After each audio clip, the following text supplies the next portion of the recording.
Ho, football festivists! Welcome to a special holiday episode of Brews and Banter FC, where we're unwrapping the latest EPL excitement. I'm Redbeard, and here with me in our festive booth is the one spreading all of the football cheer, Targa. Today we're toasting to Matchday 17's thrills, spills, and maybe even a few Christmas miracles. But wait, there's more under the podcast tree.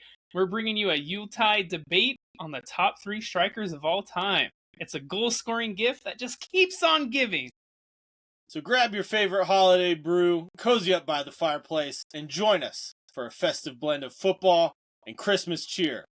Brews and Banter's FC holiday special starts right now.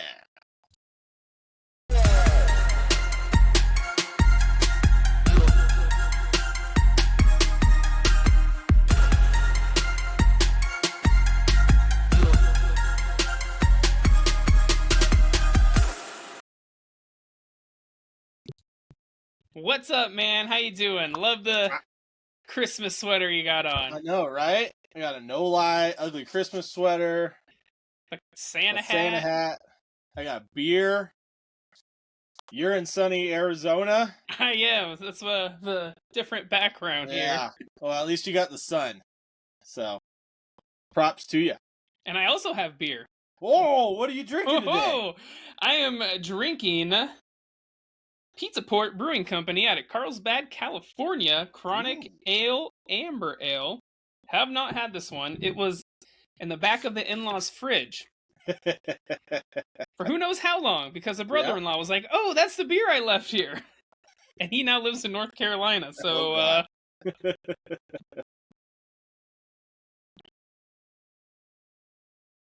it's that's interesting. It's a lot of ale. It's an amber, but it almost tastes a little bit like a stout, but then it finishes off with a little bit of a fruity flavor. That is interesting. Yeah. It may also be the most in-depth analysis of a beer I've ever heard you do. Right? My normal, it's good, it's bad. Well, today I've got Old Faithful Humble Abodes new black IPA. It's called Lights Out. It's because it's 8.5%. Ooh, spicy. Spicy. It is dark, like a dark lager or a porter. So, well, you'll have to let us know how it is. Out of 10 on mine, I'd give it a 6.8 out of 10. 6.8. That's pretty good for all those flavors, man. It is. It's an easy drinker. It's light. Light. Well, this one, my friend, is not light. I was about to say yours is probably heavy. But for a black IPA, it's strange. Just like yours, it tastes like almost a combination of multiple beers because up front, it tastes like a dark lager. Okay. Which is a little lighter. In the middle, it tastes more like a porter, so more the chocolate, coffee, malt, and at the end you get a little bit of IPA. So I'm not gonna lie, I would drink the shit out of this. Like a 9 out of 10? Yeah, maybe 9.1. Well, the good news is you only have to drink 2 of them before you're probably lights out. Yeah, probably, which is great. So that'll make this episode very fun. Yes, it will. But let's get into the action, man. Match week 17. We'll start off with the Friday game. It was Nottingham Forest hosting Tottenham Hotspur. And Forest continued their slide down the table as Spurs find their form to win their second straight in a row, winning 2-0. Despite even being down a man for 20 minutes. Yeah, man, this match was all Spurs. And they pummeled the Forest goal in the first 15 minutes, man. I didn't think Forest were going to get any, even out of their own half watching the first 15 minutes of football. Yeah, Spurs are, even without James Maddison, they found their groove back, I would say. Probably helps you have one of your center backs actually playing in Christian Romero versus 2 fullbacks as center backs. And your boy Richarlison has finally scored some goals. Yeah, they're finally getting some output from him. About time. Took long enough, right? Mm-hmm. Only a season and a half. Don't worry about it. Spurs, though, they found their opener through Richarlison. What was Turner doing for this one, man? He looks like he tries to come out to get the ball, completely misjudges it, and Richarlison just comes right in front of him, heads it in. Yeah, it's very reminiscent of the David Raya versus Luton incident, where hesitation, not quite sure where the ball's going to end up, tries to go punch it or catch it. I couldn't tell, but either way, Richarlison was already in front of him, and it was too late before he made his mind. Turner was a little suspect in this game. All match, man. All match. I'm surprised it wasn't more than 2-0, to be honest with you. Yeah. A little troubling for U.S. men's national team fans here. Yeah.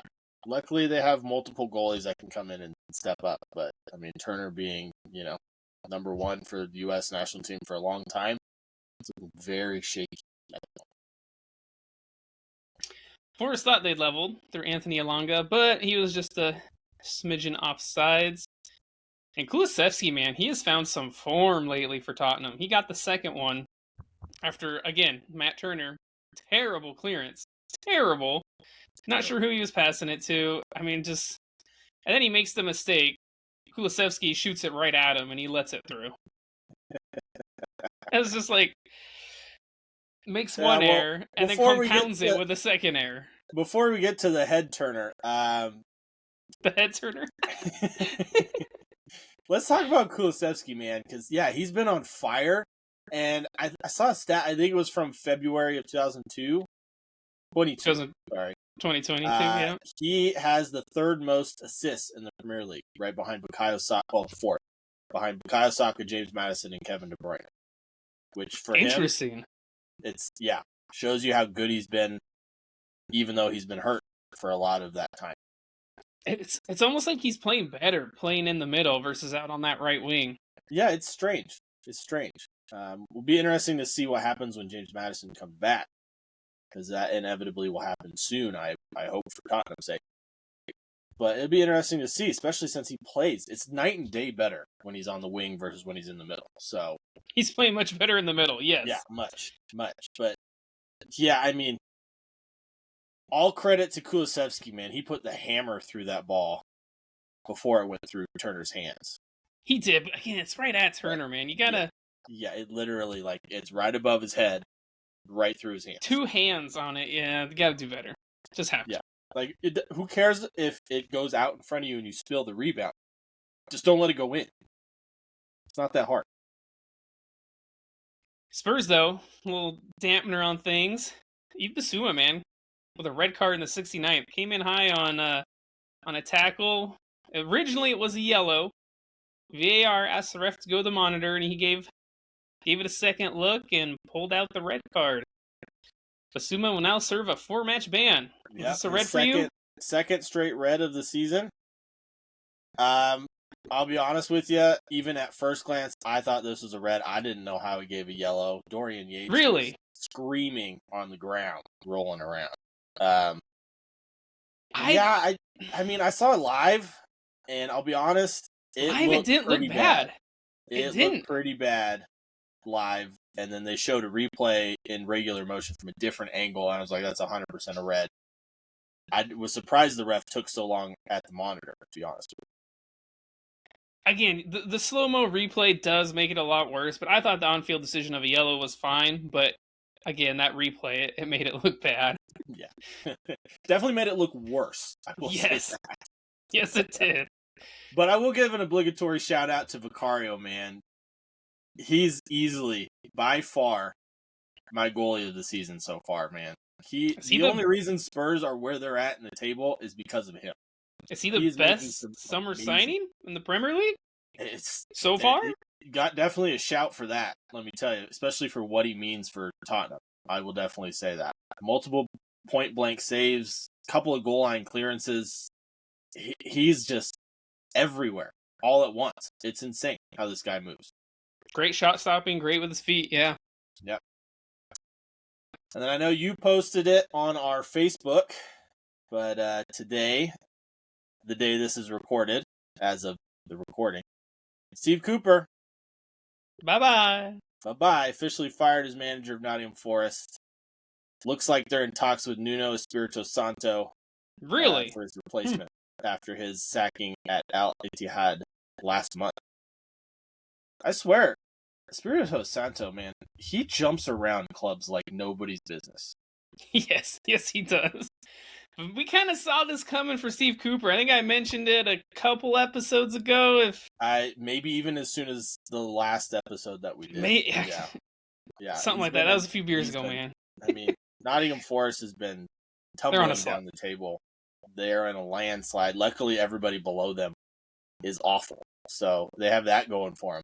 But they could get dragged into that. Season, yeah, they're going to be in trouble if they keep it up. No wins in their last 5 games, just that one draw. So, yeah. Probably right choice for you?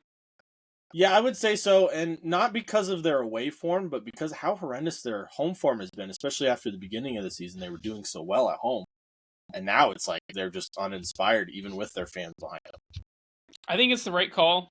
You want to get rid of your coach if you're going to before the January transfer window. This gives, if Nuno does come in, whatever coach comes in, it gives them a couple games to look at the squad, make a couple signings if you can, and try to right that ship.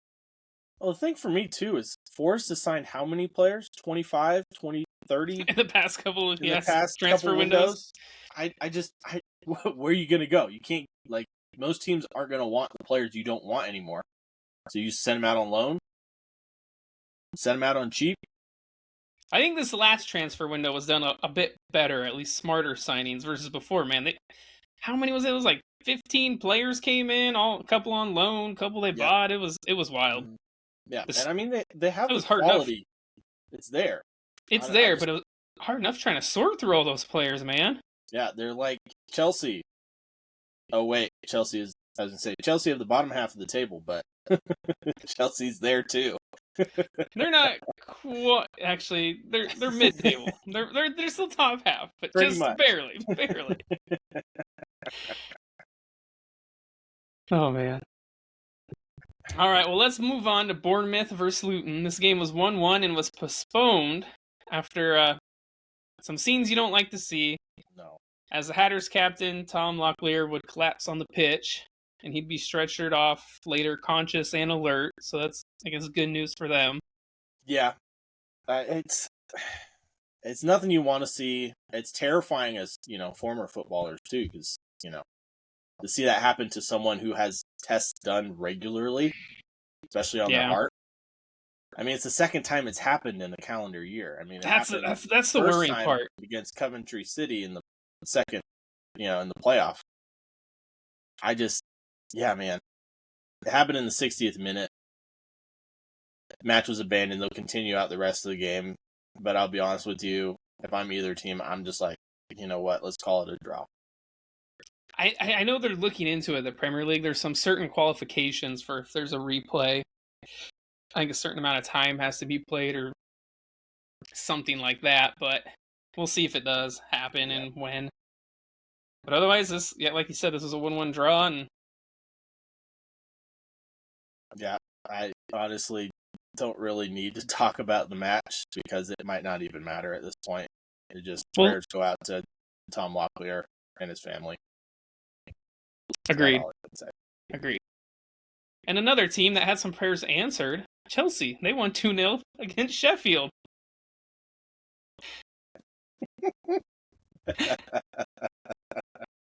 Greatest segue ever? I don't know. What a segue. Holy cow. Almost spit out my beer. Well, tell me about the game, man. Chelsea, they won it 2-0. So, pretty much dominated. Domination probably is an understatement. I mean, Chelsea finished this match with 78% possession. They won it 2-0. Sheffield United are terrible. Let's be honest. Chelsea have had possession, the majority of it, in most of their games this season. But it's can they finish? And it took them all the way until the 54th minute to take the lead through Mr. Reliable, Cole Palmer. You see him meet a low cross from Raheem Sterling inside the 6-yard box, his 6th of the campaign. Easily Chelsea's best player, in my opinion. I don't know about you. I don't know if I really need 100%. to ask you. Cole Palmer, yes. I mean, Raheem Sterling's shown flashes of brilliance this season, but he hasn't been consistent. Cole Flashes, like you Palmer's been said. good every time he's been on the field. Would disagree every time, but they'd find their second just 8 minutes later as Nico Jackson would win a mad scramble in front of the net to tap it in. This looked like weird goal, man. VAR took their time. It looks like when you set up like a white elephant Christmas party and you don't pick numbers. You just say, here are the gifts in the middle. Everybody go get one. That's what this looked like. And finally the ball popped out to Nico Jackson as if he was the person that just said, well, I'll wait for them to fight over it and see what happens. Pretty much. Yeah, I mean, it was so sloppy. Fotheringham should have had the ball multiple times probably. Couldn't get a hand on it. Nico Jackson just there to finish it at the end of the day. There was also one of the worst misses, maybe of the season. We'll see. Definitely a contender from Armando Broja on this one. Don't say that too loud. Darwin Nunez might have a thought about that. He might say, hold my beer. Yeah, it's a long season. He's had a couple of howlers, but this one, definitely the worst so far, I will say. Just alone in front of goal from 4 yards out, somehow kicks it wide. I mean, I'll give him a little excuse. The ball was slightly behind him. But to kick it that far wide is just, that's nuts, man. It was harder to miss the goal than to score. Well, I agree. And for someone who's getting paid millions of pounds, you should never miss that. I'm sorry. Exactly. Yeah. I mean, and like you said, Chelsea dominated this game, but I will say, for as dominating they weren't that impressive. No, not at all. If you know what I mean. Like, yes, they dominated Sheffield United, but it wasn't an impressive win at all by Chelsea. It's also Sheffield United. Yeah. But, sorry if you hear any background noise. My in-laws are in town, or we're at their in-laws, so lots of nieces and nephews running around. It is the holidays. It is the holidays.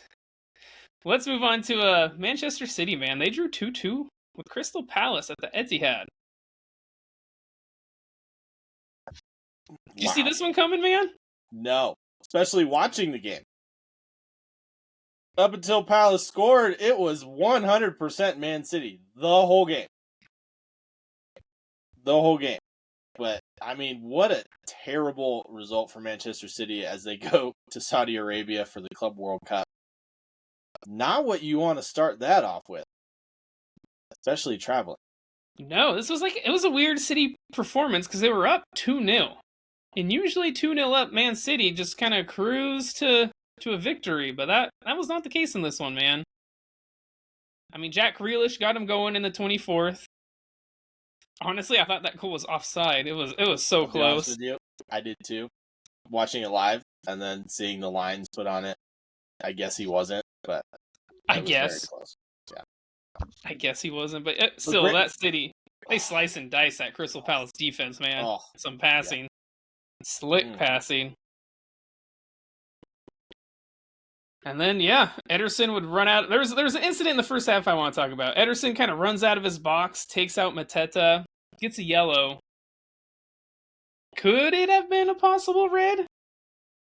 Was Mateta through on goal after if he gets around him? Yes. I will say that, yes. The answer to that is yes. But I do know Ruben Diaz was just off to the side of Mateta. He was just off to the side. So I think that's the only reason that Ederson didn't get a red. But it could have easily been one as well because he didn't play the ball at all. He went straight for the man. Just clatters into, Mateta. Yeah, so, I mean, just as easily as it was a yellow, it could have been a red. I mean, it's up to the ref's discretion on that one. A different ref, maybe a different day kind of a situation. 100%. Yeah. City also had a goal taken off after an Alvarez free kick goes in. This was for offside. This was an interesting one. So he kicks. Alvarez is taking a free kick out from the left-hand side, quite a few yards out, just crossing it in, and it goes past everyone and goes in. Gets called back for offsides because Rodri ducks out of the way of the ball. I think that's the correct call, because you can tell the goalkeeper's anticipating a touch from Rodri, and then he doesn't. Yeah. And it goes in. Yeah, I mean, we've seen it happen where it goes in and is called all the time. That's why those free kicks are so dangerous. Putting it in at an angle like that, no one touches it, it goes in. Someone touches it, it goes in. If a defender gets it out, good for them. But, yeah, I mean, I think it was Henderson that was playing in this one. In goal for Palace. He definitely moves as Rodri does. And the wrong way, not towards the ball. So, yeah, good call for me as well. Enrico Lewis puts him up in the 54th, 2-0. And then Palace, man, the comeback. Yeah, and then the fun begins. Their first real meaningful attack of the match. They kind of catch City on a break with a long ball over the top. Schlupp gets onto it. Schlupp, I think, actually how you pronounce it. Yeah. Plays up, cross into the middle for Mateta, who finishes it. Open goal, man. Yeah, I mean, I did not see this coming. When Schlupp hits this across, I'm like, oh, Ederson's got it. And then all of a sudden the ball is past Ederson, and Mateta's like, oh shit, I have the ball. Puts it in the net. And that was in the 76th minute. So it made for a definitely interesting last 20 minutes or so. And then second half stoppage time, Palace get awarded a late PK in the 93rd. Richards knocks across to Mateta, who just gets right in front of Foden as he's about to clear it. And Foden ends up kicking him in the shin, and ref points to the spot. Was this a penalty for you? 100%, man. Yeah, I agree. Mateta is the man of the moment. He's on fire right now. And subbing in for Edson Edouard. What timing Edson Edouard. Just to be like, hey, I'm going to get kicked. I don't care. That hurts too. It was straight in the shin, man. Probably, yeah. That could not have felt good. At least he wasn't wearing shin guards like, who was it? That were that Brighton. I think it was a Brighton player, wasn't it? That was it. They were seriously like just a little. Was it Hinchelwood? Is that what it was? I think it was. Yes, I think it was. Oh my god! You guys got to check that out. They're like maybe an inch and a half big, and the commentator's like, Is that a shin guard? It looks like a piece of cardboard. If I'm being honest, you know what it looked like at first for me? I thought it was a tampon. I was like, who's he giving that to? That's too funny. Anyways, back to this game. It's penalty all the way. It was great. Michael Olise, that was it. Steps up, scores it, man. Cool as you like. Calmness personified. That's Michael Olise for you, man. This is the way he plays. It's fantastic. I love it. Good to see Olise. Eze came off the bench, and then good to see Dean Henderson in goal, man. Yeah. I think he's could be a little difference maker there for Palace. He could. And, especially with the pressure building on Roy Hodgson, this is a massive point.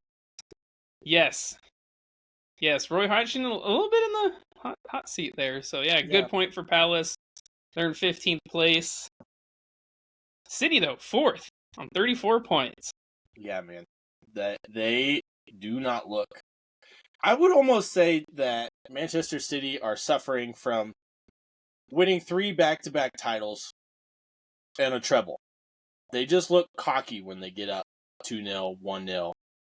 And then they just take their foot off the gas and get lackadaisical, and it's kicked them in the ass all season. So are they still the favorites for you to win the title? Yes. Mostly because Kevin De Bruyne is back in full training, which is what nobody that thinks they can win the title wants to see. As long as he stays healthy and Rodri stays on the field, they're my favorites. Because those two on that field with Haaland and wingers like Doku, Grealish, Foden, Alvarez even, Pep's going to right the ship, especially defensively. He'll do it. They will, yeah. Attacking-wise, you get De Bruyne and Doku on the same pitch. This is going to be ridiculous. Haaland was also out for this game. Yeah. Picked up a little injury. I kind of feel the same way. Like, until, if they're in this position come March, April maybe, then I would say something, but... I mean, it's what Pep said. It's the last 14 games are really what matters. And you know who the best team in the last 14 games are? It's Manchester City. Yep, they've proven it time and time again. And that's where they won the title last season. And this season they will be my favorites until they show me otherwise for the last 14 games. So too early to knock them out of that conversation. And they're only 5 points off the top. We saw what they did with 11 points last season, which still hurts. Exactly. They're still favorites, man. It's hard to deny a treble-winning team. So is Kevin De Bruyne to come back to. All right, let's move to Newcastle. They've returned to winning ways after losing their last 3 matches, beating the 10-man Fulham 3-0.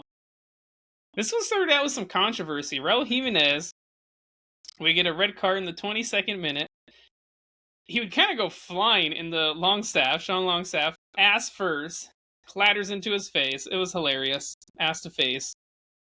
Well, I mean, honestly, it almost looks like he thinks Longstaff is going to move out, like he's going to dribble past him and move out of the way. Well, I think he thinks Longstaff's going to chip the ball over him, which is why he jumps so high. Too. Yeah, which is also and so why he jumps up to try to block the ball, and then he sees he's not doing that, so he turns his body, and his ass just hits him straight in the face. And ass to face. Hilarious. And so it was initially a yellow for the challenge, and the VAR had the ref check the monitor. VAR. After a few moments, it was deemed dangerous challenge and upgraded to a red. For me, this was not a red card. No. Yellow? Sure. Red? No. No way. And so this is where I don't like. I feel like VAR is interfering and almost re-reffing the games. Like, they almost want to have their little stamp onto, okay, VAR has to get involved. Versus, I feel like the on-field decision was right. And yeah. I mean, in certain instances, yes. I think VAR has done a good job. Like in the Tottenham game for Basuma. Should have been a red. But the ref made that decision. VAR didn't. They just told him to go to the monitor. This one, as some Geordies might get mad at me for saying this because they're already mad at me from the Arsenal game earlier, but typical Newcastle fashion, someone does something relatively wrong against them, the person gets a red card, but they can do whatever they want against other players. Yes, I'm still mad about the Jorginho incident. They got nothing. What the fuck? I would have liked for the referee to go to the monitor and keep with his yellow. Yeah. I think on this one. At least make the decision. Didn't even go to the monitor. Have him be the one to make the decision that says, no, this is still just a yellow. Mm-hmm. But like you said... It changed the complete outlay of the game and everything that happened after that. It changed everything. Yes, it did. And then, like you said, an ass to the face is a red card, but an elbow, forearm to the side of the head, not even warranted looking at. So, I mean, Newcastle have been a little lucky there to be on the end of some of these. 100%. But Newcastle, they wouldn't take advantage of the man advantage until the second half with 17-year-old Lewis Miley put the Magpies in front in the 57th minute after a nice / I will say lucky little run by Bruno Guimaraes. Yeah, I mean, he was on fire in this match, so a little bit of luck has to go your way. But good. I mean, great for Miley, man. 17-year-old coming in, multiple games starting in a row, finally gets a goal. Our second Came goal, in for the injured Joelinton. He had to come off in this game. Getting plenty of playing time. Yeah. Good to see. Lucky the ball fell to him, but it was a fantastic finish. And they get their 7th just 7 minutes later through Anthony Gordon. Wonderful ball to Callum Wilson, who was taken out by Robinson and Leno. And the ball just kind of rolled all the way through to Miggy Almiron, man. Yeah, first to react. I don't think this would have been a penalty because all 3 players were going for the ball. But yeah, it just looked like a slow motion replay for Miggy Almiron. He's like, "Oh, what? Why is the ball rolling still?" And Newcastle get their 3rd late in the 82nd. Free kick Was cleared only as far as Bruno, and with a delightful outside of the boot cross. That was a beautiful cross from Bruno, man. Finds the head of Dan Burn, who honestly heads it onto Leno, who has a fantastic save, and it bounces straight back to Dan Burn, and he finishes it. Yeah, I mean, nothing Bernd Leno could really do about that. He did everything he could. Moving on to a team that are rocketing up the table, man. We had Burnley and Everton. Everton won this one 2-0. 2 first-half goals from Amadou Onana and Michael Keane at Turf Moor. Saw Everton win their 4th game in a row. Yeah, man. Everton's one of the hottest teams in the Premier League right now. 10-point deduction or not. I would love to have seen them not have that because they would be all the way up in 9th. I don't know. Do you think they would be winning these games if they didn't have that little bit of chip on their shoulder from having those 10 points taken? Not. They've had this form all season, so I would say probably maybe not as much of a chip on their shoulder, but I mean, good for them. They're clearly going to get a 10-point deduction and be safe this season. So yeah, Dyche is really getting the best out of these players, man. And I will say, Everton, they looked deadly from set pieces. They've really pinned that goalkeeper back and have some great service into the box. Yeah. That's how they scored their first goal, was off of a corner. Yeah. I mean, if I'm any Premier League team that struggles, their goalie struggles in the air, when I face Everton this season, I'm sweating big time. Talking to you, David Raya. He has struggled with them crosses, hasn't he? But man, Everton, they leapfrog Forest into 16th, and Burnley, well, we know where they're at. Sitting there with Sheffield United. 8 points. Cue the flushing sound. I don't know how to make a toilet sound. Yeah, I don't either. Well, our next game, we had Wolves taking on West Ham, and West Ham demolished Wolves 3-0, showing their attacking prowess, a.k.a. Mohamed Kudus and Jared Bowen and Lucas Paqueta. Yeah, I mean, all 3 goals were all 3 of those guys. And they're forming a lethal combination, and dare I say, Manchester United going to get one of Ten Hag's former players. I think they got the wrong one. And Anthony. Mohamed Kudus is looking like a star at West Ham. Yeah, he is. I mean, that Kudus-Paqueta connection, man, was deadly. Yeah, Wolves could not find an answer for it. And credit to West Ham, man, bouncing back after that terrible loss to Fulham. Yeah, 5-0. The other game we have saw Brentford hosting Aston Villa. Brentford saw a man sent off, and Villa come from behind to win this one 2-1.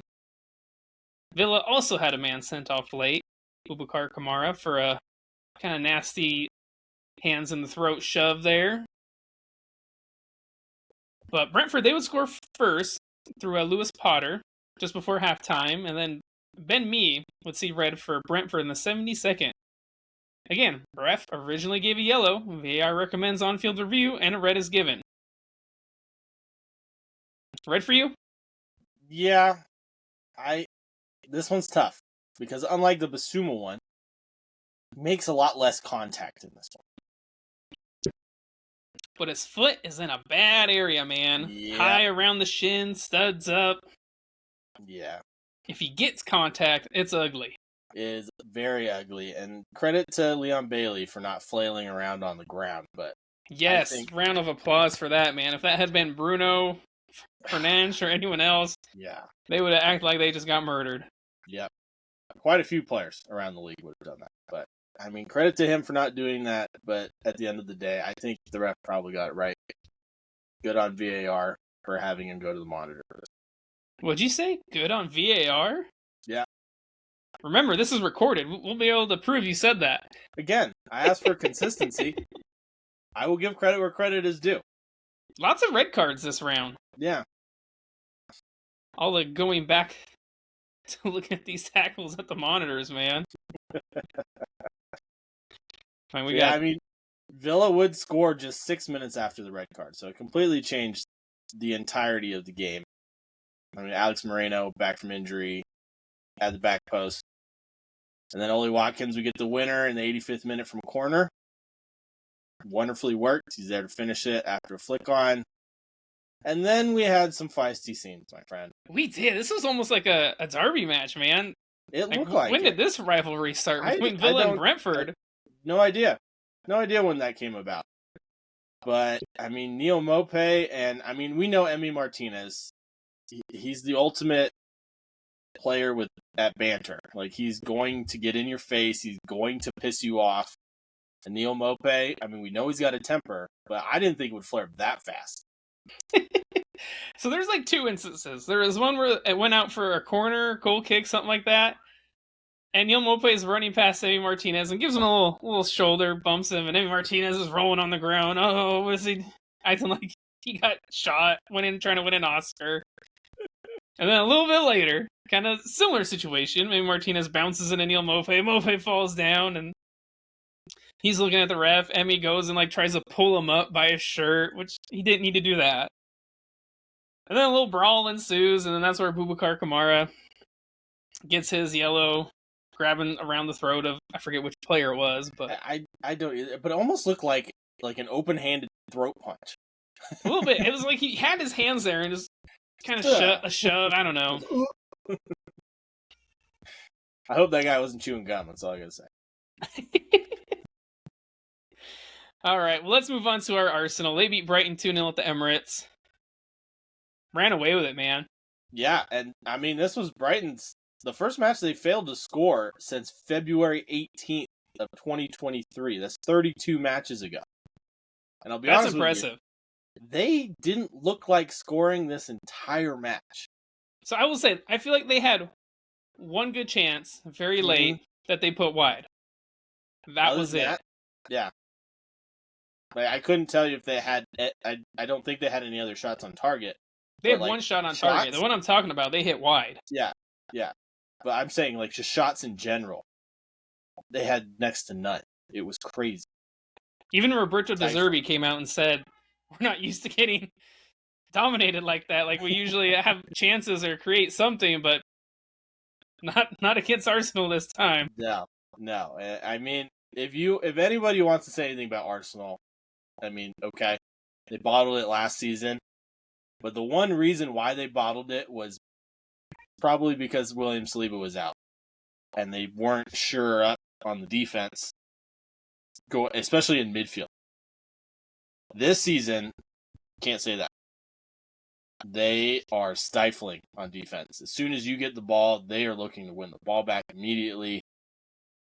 Easily, in my opinion, the best defense in the Premier League. Can attack that well. We'll get to that in a little bit, because that's not the same. But defensively, I will give Arsenal high praise. Yes, let's hope those defenders can stay healthy. That's the big question. That is a big question. But the goals in this game came from Gabriel Jesus and Kai Havertz in the second half. Havertz, man, 4 goals in 7 games. Waka waka, eh. What a song. I know. I will say, like, I thought Odegaard had a very good game. But Arsenal, I also thought were a little wasteful in front of goal. Like, they could have had maybe 4 or 5. I think you're being nice about wasteful. I think. Being nice about wasteful? Yeah. It's downright sloppy. I mean, they had chance after chance after chance after chance. Especially in that second half. Yes. The fact that it was only 1-0 until after the 80th minute, or when Kai Havertz scored was like, 82nd or something like that? It's baffling to me because Bukayo Saka had numerous chances. Gabriel Martinelli had numerous chances. Gabriel Jesus had numerous chances. Odegaard had a couple of chances. Nobody, like, they barely could even hit the target, let alone. I mean, that's how wasteful they were. They were, yes. Yeah. So, I mean, great for them being dominant, winning back the ball. But you got to be able to do something in front of goal. And it's the complete opposite of last season where they were scoring goals for fun, but defensively not sure. This season, They are defensively astute and not going forward. Downright wasteful, if you want to use your words again. And after this match, they went top of the table because Liverpool played Manchester United later on Sunday. Mm-hmm. So we'll get to that game next. Liverpool played Manchester United. This one ended 0-0. Yeah, man. Yeah, Man United parking the bus, and it did its job. It did its job. I mean, when you have as many injuries going forward as United does, I mean, you could tell they weren't trying to, push players forward and score at any counterattack. point. I mean, they were looking for a counterattack. Yeah, and they had a couple chances. To be fair, They did. To be fair. But Liverpool, man, just like Arsenal before, wasteful. They couldn't finish at all. At least Arsenal got 2 goals. So Liverpool, man, they were awful. I mean, Darwin Nunez being his normal self. I don't think he's scored in, I think it's 10 games now. Johnny Evans had a fantastic game. Mo Salah was relatively quiet. Diaz was relatively quiet. The midfield of Liverpool wasn't really doing much. Trent was the best player on the field, in my opinion. But there was no end product. So. No, there wasn't. Like you said, Johnny Evans played good. I thought Rafael Varane played good. Good to see him back in the squad. Yeah. But I will say, I think if Bruno plays in this match, Liverpool wins. You think if he plays? And my one and only point will be is if you go back and watch this match, and you watch Antony, every time he gets hit, there's no flailing on the ground. There's no complaining. He's not mad. He's not throwing punches or pushing anybody. He is acting like a cool, calm, and collected customer. And the only time he does that is when Bruno is not on the field. Interesting observation. That's an interesting one. Yeah. Let's get to kind of a sequence of events I thought was absolutely hilarious, as Diego Dallo would receive 2 yellow cards in the same sequence of complaining about a throw-in. 19 seconds, yeah. And, for all of my, this episode saying how much I approved of VAR and appreciate them, I appreciate them in this matter, too, because they had a VAR check on it, and VAR had no idea why he gave a red. Just like me. I had no idea. Because I was wondering it too. Like, what? It wasn't 2 separate instances. It was just one continuous complaint. It was. And it was only 19 seconds long. And if you watch the replay, Mo Salah hits the ball last. So I understand why he's mad. So why is it 2 yellows? I don't understand that. Why can't he just give him a yellow and be like, hey, the game's almost over, settle down, or I'm going to send you off? Yeah. Michael Oliver, the referee, could have easily done that. I don't understand. VAR didn't understand it either. So, Michael Oliver for you. That's the referee in the Premier League for you. Yeah. But yeah, that was a funny one. Good on Man United. Liverpool, I mean, we'll see between Liverpool and Arsenal who can be more wasteful this upcoming weekend when they play each other. Merry Christmas, everybody. Yep, that's right. So Arsenal, they stay top of the table, 39 points. Liverpool in second, 38 points. United, they're in 7th on 28 points. Yeah, man. So good games coming up, too. I mean, like I said, Arsenal plays Liverpool at Anfield. We also got Tottenham plays Everton, which should be an interesting match. Luton plays Newcastle at Kenilworth Road. Wolves play Chelsea. Will that play right into Wolves' hands? West Ham plays United. And Crystal Palace plays Brighton. So it should be some lots of games coming up, man. We got games on the 21st, the 22nd, 23rd. 24th, 26th, 27th, 28th. Yeah. 30th. 29 games in 10 days. So here we go. We're going to be busy. That's all I can say. Yeah. The good kind of busy, though. I don't mind being busy watching football matches. My favorite kind of busy during the holidays. Make sure you check out our Redbubble. where you can get awesome stickers like these and this guy, Mr. Henri himself, and our logo. Where's the R9 one? Do you have that one handy? Right here? There you go. We have an R9 one as well. I do. Hence our bias. Yeah. But make sure you guys check out the Redbubble. Helps us continue doing this. Check out our Facebook and our Facebook group. Make sure to check out our YouTube. Make sure to like this video, subscribe to the channel, hit that notification bell. We had some wild results this week.